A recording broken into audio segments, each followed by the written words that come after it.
Bum, bum, bum, bum. Good morning, everybody. And it's time for another rousing edition of Coffee with Scott Adams, the best thing that happens in the universe, except for the sun itself. And if you'd like to make it better, well, all you need is a cup or mug or glass, a tankard, chalice or stein, a canteen, jug or flask, a vessel of any kind. Fill it with your favorite liquid. I like coffee. And join me now for the unparalleled pleasure, the dopamine hit of the day. Somebody says, I simply tolerate Scott. Well, thank you. Some of you like the content, but others are here for the tolerance, and I appreciate it. So join me now for the unparalleled pleasure, the dopamine hit of the day, the thing that makes everything better. It's called the simultaneous sip. Go.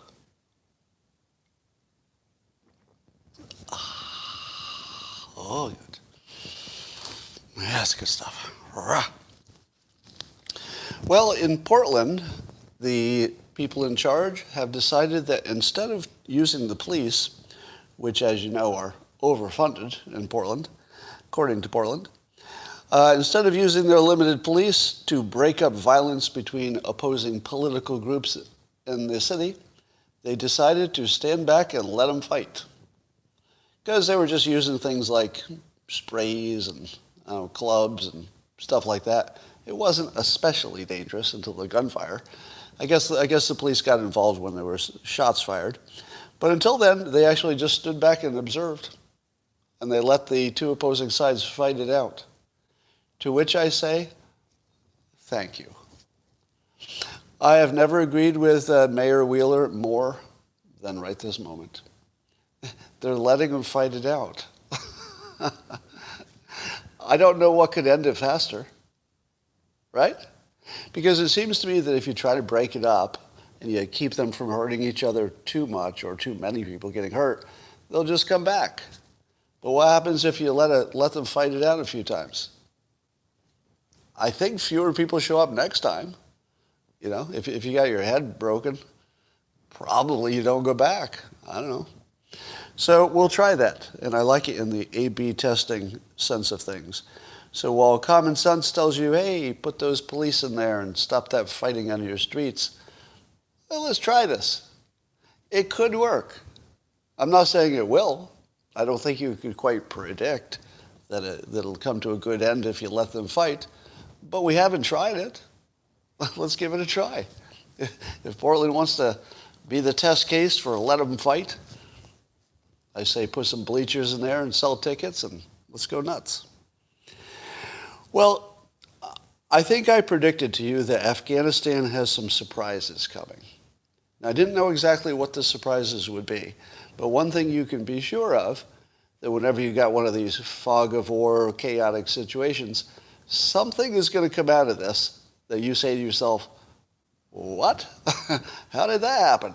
You know, just something completely and a left field that explains everything. Now, I don't know what that'll be, but there's a weird thing happening now in slow motion that I don't understand. And it goes like this. The Americans are getting out of Afghanistan without violence. Mostly, right? You're hearing anecdotal stories of somebody who doesn't want to cross a checkpoint, stories of the Taliban taking away passports, something like that. And it's probably happening because I doubt the Taliban has such command and control that they can control every checkpoint. But overall, am I wrong? That the Biden administration seems to think it can get the people out on time by the end of the month, and that it's going peacefully. Now, here's the weird thing. You know your unintended consequences and we're all geniuses? Aren't we all geniuses? We can predict exactly what will happen in every international situation because we're so smart. But here's something that might have accidentally happened. The best case scenario. I'm not going to say it's true yet, and certainly I think all evidence suggests that the withdrawal was botched. So my first take, if you remember, was hold. We need to find out more information. It looks botched, But wait, there might be something we don't know about, because why is it we all see it botched, but the people in charge all did the thing that was obviously wrong? Like, there's something to explain that we don't know yet. So I said, oh, wait. But I waited. I waited for the administration to give us its version of the story, and it just sounds botched. Maybe there's more to it, but it just sounds botched so far. And I say that only from the perspective of the administration didn't really put up a fight. You know, they didn't give you an argument that they did it right that made any sense. You know, they're saying they did a good job, but, you know, they're not really supporting that argument. So here's the most optimistic thing you could say. And I'm not saying it's true. It's just interesting that it's possible. And in fact, maybe more possible than the alternative. And it goes like this. The way this came down was the least loss of death possible under all scenarios. I think that's where it's heading. That this is accidentally, totally botched, but accidentally gave us the best outcome. Why? Because Afghanistan fell so quickly. What could have been the safest thing to happen in Afghanistan? I hate to say it, but if it's inevitable the Taliban is going to take over, the safest thing is to surrender right away. That's what happened. So we didn't see it coming. We weren't prepared for it. But it was the safest thing. Just complete surrender on day one. Because otherwise you have the fight and you still surrender. I mean, you get to the same place, right? So, but the second part, and the part we're obsessing on, is the withdrawal. You know, that's completely botched, right? Does everybody agree that we're all the experts and we would have gotten the people out that wanted to be evacuated? We would have done that first before we got rid of most of the military. Now, we did put military back in, but they're not getting people, etc. So it's still botched, no doubt about it. But so far, the Taliban has been playing it strategically very smart. And the strategic smart thing for the Taliban to do would be to give us a deadline that's a little challenging, but possible. And they did that. Apparently, at least according to the Biden administration, that deadline is challenging, but possible. Like, you know, we have a really good chance of getting really close to achieving it. Now, so far that's pretty reasonable for a group that's known for its unreasonable actions. What happens if, I'll just put this as a hypothetical. It's not a prediction. It's a hypothetical, and things are heading in this direction. What happens if the hostages, not the hostages, well, they might be. What happens if the people we want to evacuate, including the Afghan interpreters and the people who we want to get out, what happens if we get them all out? Isn't this going to look like the biggest success of all times? At the same time, it was botched. Believe it or not, they can happen at the same time. You can botch everything and just get lucky. That's what it looks like. It looks like everything was botched. And so far, fingers crossed, you know, there's no reason to think it'll go this way all the way to the end, but fingers crossed, they avoided a civil war by collapsing immediately. And if we get the people out, which looks like it's happening, it's the best thing that could have happened. Am I wrong about that? I mean, if you're just counting bodies, how could we have done better than this, assuming that we do get the evacuees out? Now, that's a big, big assumption, right? But so far it's happening. Now, I'm not saying you're saying it's delusional. It's not delusional because it's put in a statistical sense, right? It could happen. It's just unlikely. I mean, if you had to predict, wouldn't you predict that the Taliban will not let everybody out? Keep a bunch of hostages? Most obvious thing, right? And I feel like inevitably they're going to keep a few. But let's say, I'll just give you a number. Let's say they keep 20 Americans that didn't get out. But we get everybody else out. So suppose we lose 20 souls, if they happen to be American. What did we avoid? probably 100,000 deaths, 50,000, if the Civil War happened. So Biden may have accidentally traded 20 American lives. This is just a speculation, this is not based on data. He could have accidentally traded 20 lives to save 50,000 Afghans. Is that immoral? Well, it's not America first, but I don't know if it's immoral. You could argue that one. All right. Rasmussen poll asked, if Taliban takes American hostages, should the U.S. use military to rescue them? And 78% say yes. Is that good news or bad news? It's good news. Because the Taliban needs to know that we're going to get our hostages out or there's going to be big trouble. Hostages/evacuees. And having 78% of the public say, yeah, send the military in, while about the same amount of the public says get out of Afghanistan, that is exactly the right situation for the Taliban to say, if we don't let everybody out, we're really effed, right? So this is the best poll I've ever seen in my life because it says the American public are completely on the same side. I mean, 78% is as good as you can get in the American public. And then Rasmussen poll also asked, is the Biden administration doing enough to evacuate Americans? And 59% said no. And I think this is under the category of, how could you do enough? Really, how could you do enough? It's always going to look like it wasn't soon enough, didn't do enough, but it does look like it's not enough. All right, here's the question that I asked on Twitter, and this topic will be more about persuasion than about whether you should get a vaccination. Can we agree that I don't care if you get vaccinated? Everybody? I don't care if you get vaccinated. So anything I say next is going to be about vaccination persuasion, but it's not intended to work on you. Really, it's not a trick, right? Let me say it again. This is not some kind of like backward psychology hypnosis trick.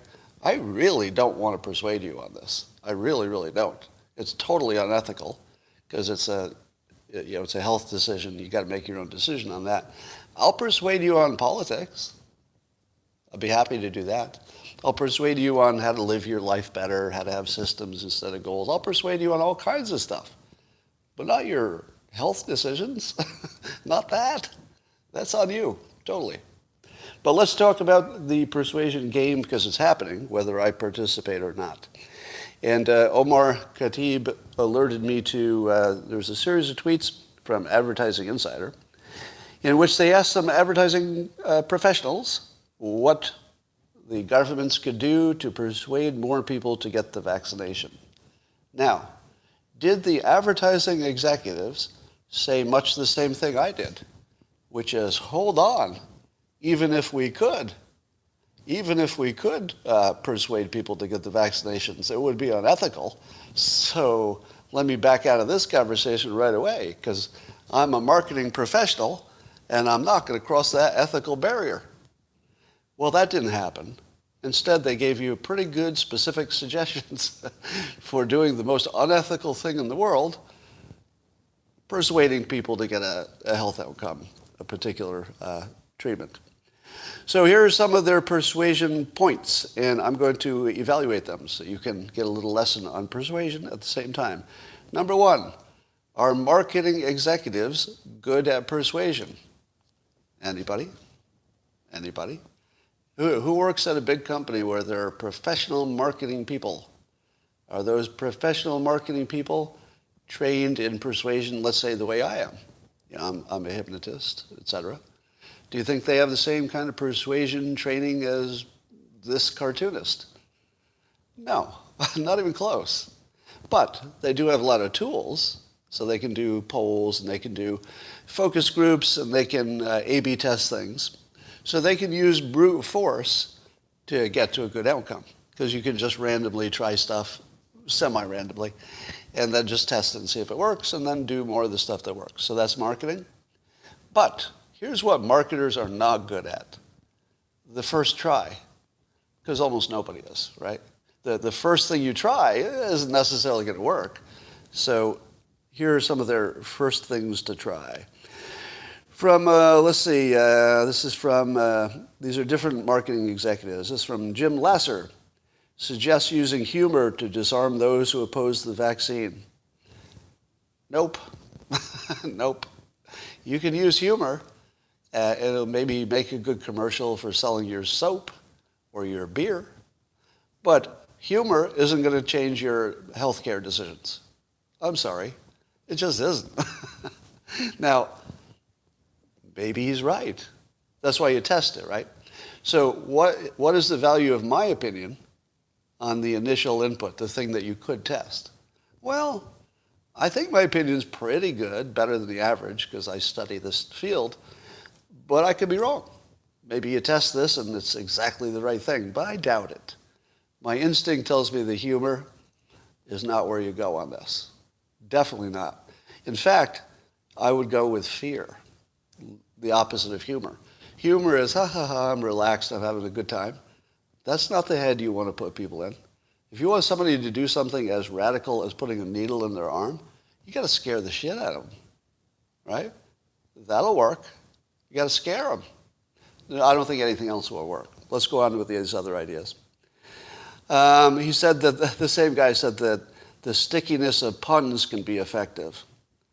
I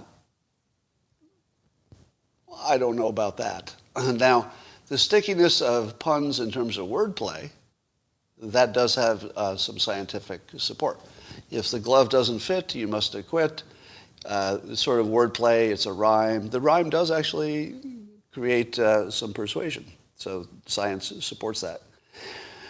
But that's not enough to get somebody vaccinated. All right.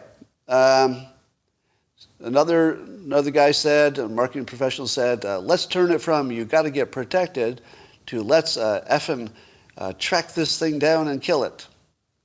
So Mike Lee, I think, said that. Well, I'm not sure about the attribution. But the idea is that you got to get tough with it. Talk tough, and then people say, yeah, let's go to war against that virus. Terrible idea. Terrible idea. I mean, I don't even know what to say about it. It's just a terrible idea. All right, so forget that one.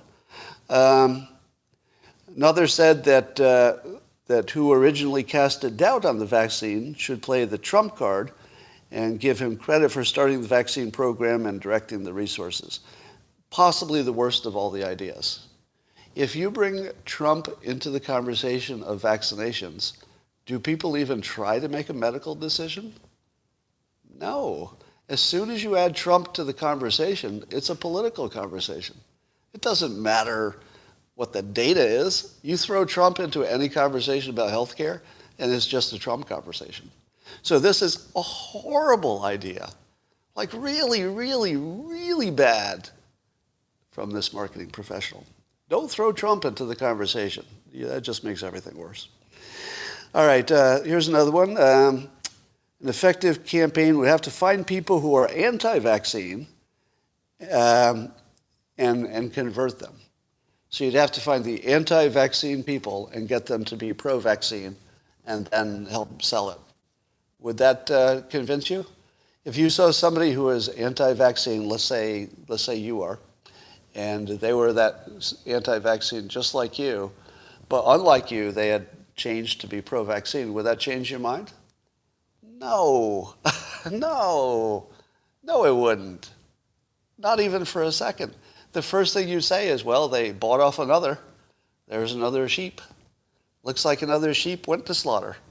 No, it would be the least persuasive thing in the world to see what other people are doing.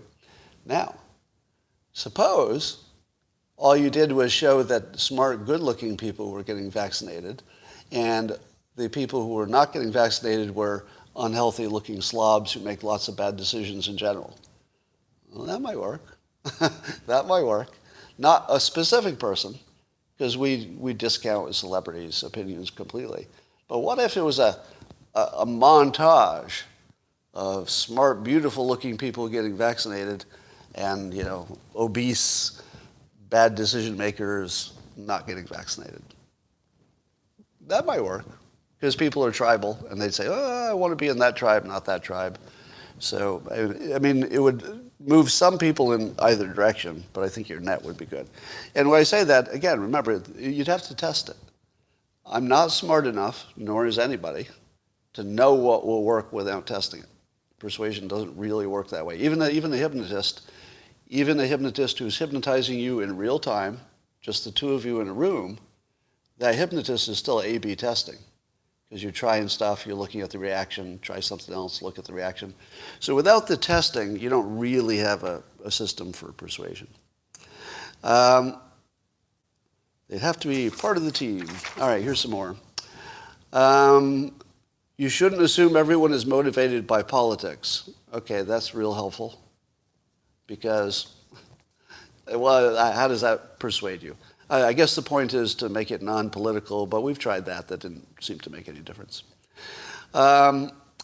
Someone who was pregnant and also a marketing professional said that she was persuaded by someone, by hearing from people who are genuinely concerned for you. Interesting. So her suggestion was that she was persuaded by hearing from people who were genuinely concerned for her. Now we're getting closer.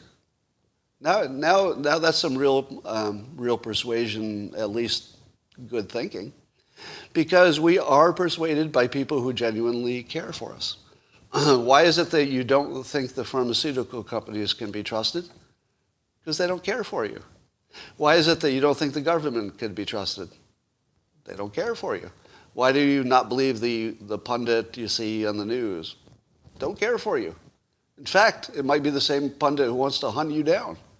It might be, in a lot of cases. So no, most of the people telling you to get the vaccination are people who don't care for you.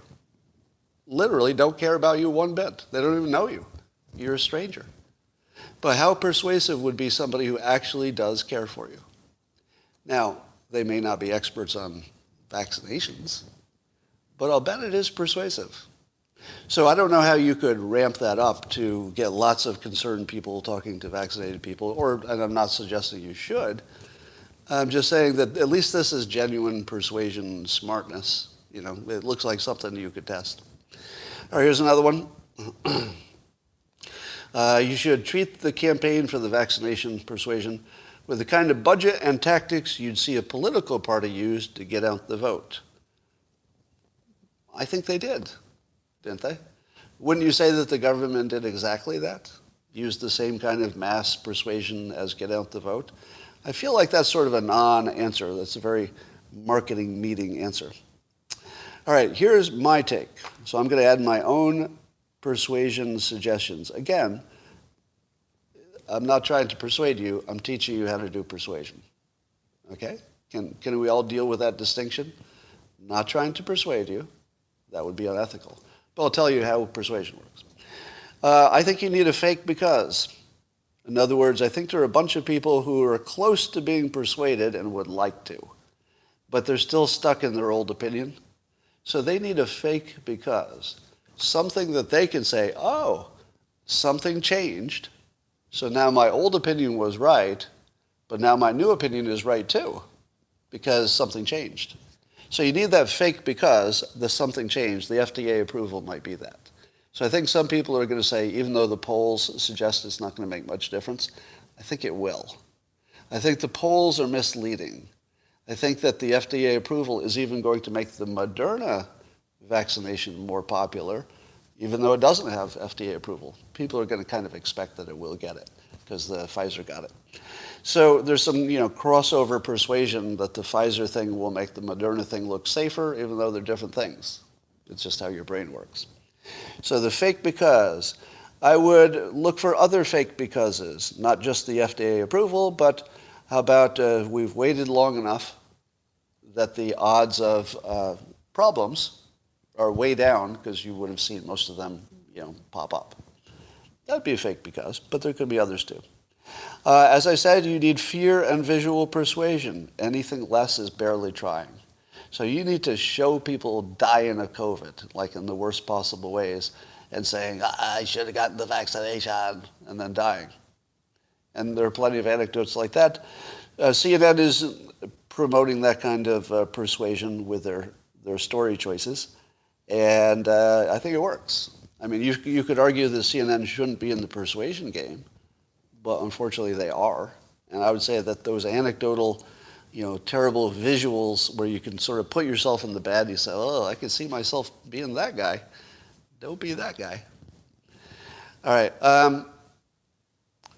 Show people that you like getting vaccinated. That's similar to showing the two groups, one is beautiful and one is not. I would also like to see an expert explaining risk management to people. You've never seen that, except me, and I'm far from an expert. If you can't show me, let's say, Nate Silver, I like to use him because a lot of you disagree with some of his opinions, so he's sort of perfect for this. You can disagree with his opinions, but not his rationale, meaning that his thinking process is generally pretty close to flawless, because it's his field. He knows how to think statistically. He's good at it. Wouldn't you like to see somebody who is just flat out good at it, maybe a few of them, so you've got a few different opinions, explaining to you the risk-benefit, thinking through all of the risks we know about and all the ones we don't, putting some kind of statistics on them and just walking you through it. Say, okay, here's the risk of getting vaccinated. Boom, boom, boom, boom, boom. All these potential risks. Here's what we know about them. Here's the risk of not getting vaccinated. Here's what we know about it. Put some numbers on it. I think that would be at least a fake because for some people. Some people would say, nobody had ever explained it that well. Right? All right, let me okay, here's the persuasion that would work. You ready for this? Again, I'm not suggesting it. This is an example of what would work. You take Nate Silver and you say, sit down for a couple hours with Mike Rowe. You all know Mike Rowe. If you're not American, you might not. Mike Rowe's a famous personality who is sort of an everyman. He does what's called dirty jobs. He did a show where he would do like these awful jobs where you literally get physically dirty, doing gross stuff. So he's famous for being like a level-headed, rational person who just can see how to get stuff done. Right? That's sort of his brand. So you take a Nate Silver and you spend 2 hours with Mike Rowe teaching him how to look at the statistics, and then you have Mike Rowe explain the statistics to the public. Why? Because if Nate Silver does it, you're not going to understand it. Right?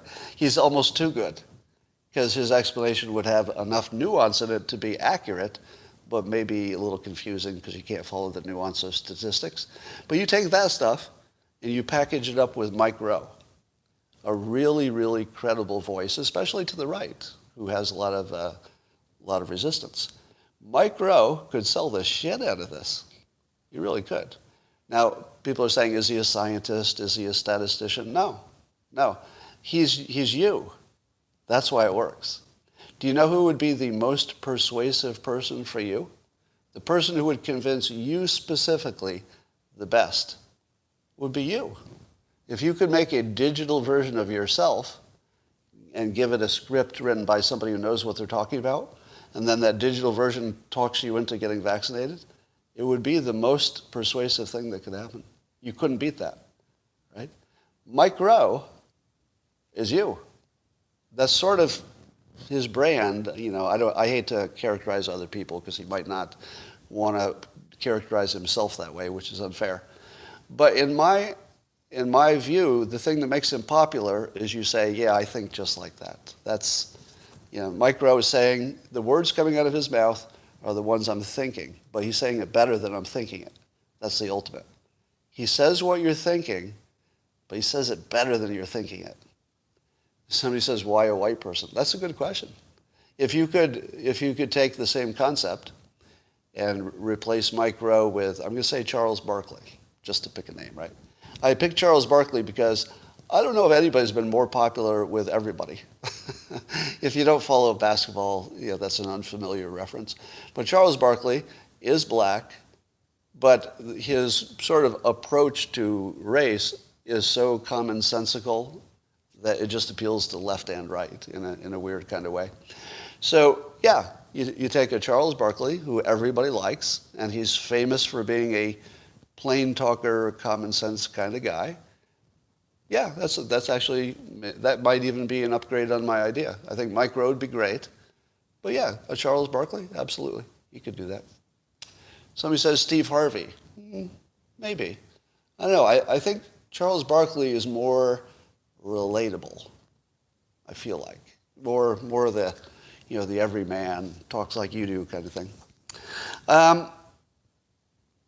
And here's another idea. It seems to me that the anti-vaxxers like to call the people who are taking the vaccination sheep. What would Trump do if he were the recipient of a thing like that? He'd take the gun out of their hand and he'd turn it around. So, if here's a little persuasion tip. The things that people call you are things that they personally think are persuasive. So if the anti-vaxxers are calling you sheep for getting vaccinated, what would be the most piercing thing you could call them? Sheep. They've given you the answer. You don't have to wonder what's the worst thing that you could say about them, because they told you. It's what they're calling you. Sheep. So if you could find a way, and again, this is persuasion, I'm not saying you should do this, it's just how it works. If you could find a way to make the people not getting vaccinated and label them sheep, in all likelihood, that would really hurt, because it's the word they use when they're insulting other people. If you could make that stick to the person using the word, it's going to hurt a little extra. So that would be an approach. Also, the anti-vaxxers tend to be conspiracy theorists or the only people who are right. Two possibilities, right? Either they are subject to believing conspiracies, or they're right, and we'll all find out later. But in terms of persuasion, if you came up with a conspiracy theory that worked in the other direction, hypothetically, it could persuade people. So in other words, you would need a counter-conspiracy theory. A conspiracy theory that says, for example, that China is the one telling you that the vaccinations are dangerous. Because they probably are. I don't know if that's true, but I would guess that China and Russia are messing with our communications about the vaccines, just like they do with our social structure and our politics, right? So it seems to me, let me check this. Seems to me that you could do a counter-conspiracy theory. All right. When I asked people to describe to me how vaccines make things worse, I got a ton of cognitive dissonance. I'm going to give you the hypnotist's filter on how to see the world.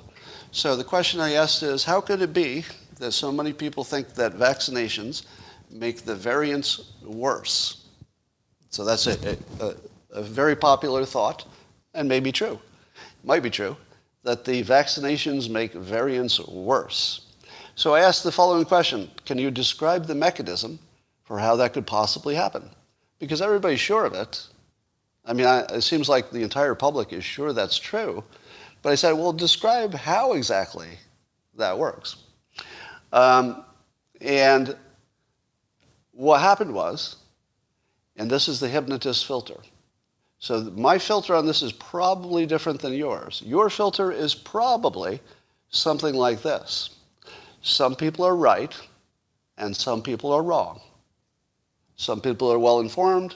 They did their own research. Some people are not. And to you, I would think that that's all there is to this vaccination makes variants worse question. Somebody's right, somebody's wrong. The hypnotist filter is different.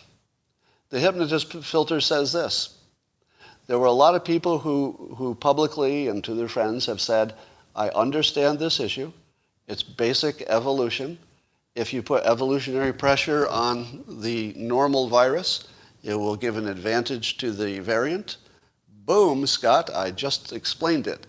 Evolution 101. Just apply it to this situation and you're done. Anybody can understand this. Evolution is survival of the fittest.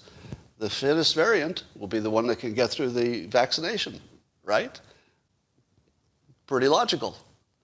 Okay, here's my view of the world. My view of the world is that when people realized they couldn't explain how a vaccination makes a variant worse, that they spun into cognitive dissonance. And when you look at my tweet and you see the comments, you'll see that it's all word salad. But it'll be word salad you think makes sense, because the person who wrote it thinks it makes sense. Let me give you some. I know you're skeptical. I'm going to read you some of the explanations of people who are very smart, by the way. So everybody who gave these explanations of how evolution would cause the variants to be dominant, they're smart people. But they're showing all the tells of cognitive dissonance. I'll give you some examples. Well, so far, let's start with this whiteboard. Let's say there are two situations. There's a person with no vaccination and a person who's vaccinated. Let's say there's the non-vaccinated person gets the regular alpha virus, but it mutates inside them, and the mutation is a new variant, and then it spreads. Everybody agrees that can happen, right? That it can happen, that you can get the regular virus, but it mutates inside the person, and then what comes out the other end is a new variant, and then that variant could spread. That's if you don't have a vaccination. But what if you do have a vaccination? Well, in that case, the alpha virus goes in, it mutates, and then a new variant comes out, and it spreads. What was the difference between the vaccinated person and the no vaccinated person? Nothing. Because both of them have the virus in them. Both of them can spread it. There's no difference. So now everybody who is positive there's a difference has to explain this. And that triggers cognitive dissonance. Now, let me say as clearly as possible, I don't know if vaccinations cause more variants. I don't know. I mean, I legitimately don't know, and I'm not sure I even am biased in one direction. All I do know is that when people try to explain it, they're spinning into cognitive dissonance. That I do know. So I can say that with great confidence. It's something I study. So let me give you some examples. Again, these are smart people with smart explanations. A vaccine which targets a specific part of a virus will mean that small mutations in the virus can survive while the targeted virus cannot. Since viruses are mutating all the time, eventually one of these mutants, aka variants, will become dominant. How'd that happen? How did one of them become dominant? Just by being more viral, right? In my example, the vaxxed or the unvaccinated person, which of these cases is there going to be more variants? Well, I would say that the vaccinated person has less virus to begin with and less chance of spreading it. So I would think there would be fewer variants if you got vaccinated. I don't know that that's true. I'm just saying that's where the logic takes it with the limited information I have. So here's my question. What would make the variant survive? And I'm hearing things like, well, the old virus and the new variant are fighting it out, and one is compelled. Nothing compels a virus. If you have two viruses in you, they both would spread. If you had the Delta, it spreads. If you have the other one, it spreads. So I can see why there would be more. Actually, there's just no mechanism described here. Now, then other people use analogies, but the analogies fall apart. I'll give you one analogy that was used. If you're trying to breed small dogs, let's say you kill all the big dogs, and then you breed the small ones, and then you do the same round again. Whatever the largest puppies are, you kill all of them, and then only small puppies grow up, and then they have babies, and they're small, right? So that's the analogy. So the virus would be like that.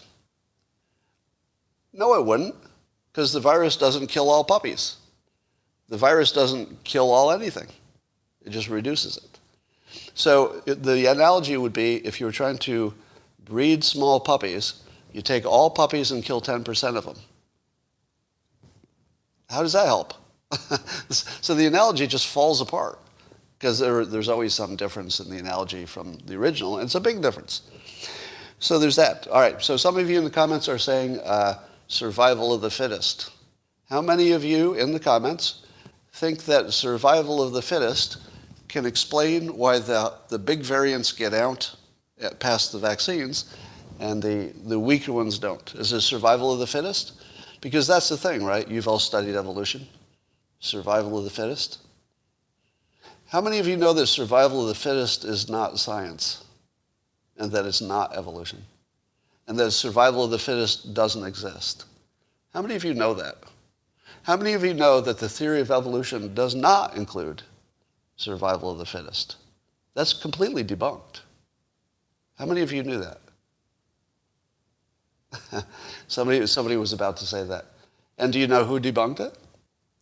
Stephen Jay Gould. I think probably the top evolutionary biologist in the country. I think he's passed away now.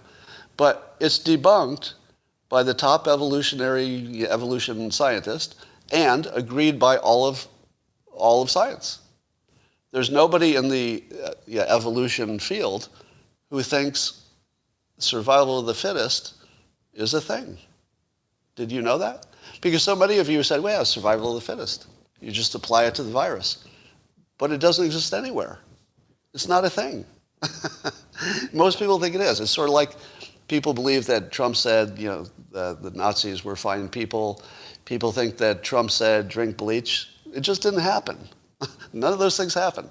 And there's no such thing as survival of the fittest. It doesn't exist. Do you know what does exist instead? Survival of things that didn't die. It's a big difference, right? So if you had a species that was just perfectly well suited, but then let's say a tsunami kills everybody, was that group unfit? No, they just had bad luck. There was a tsunami.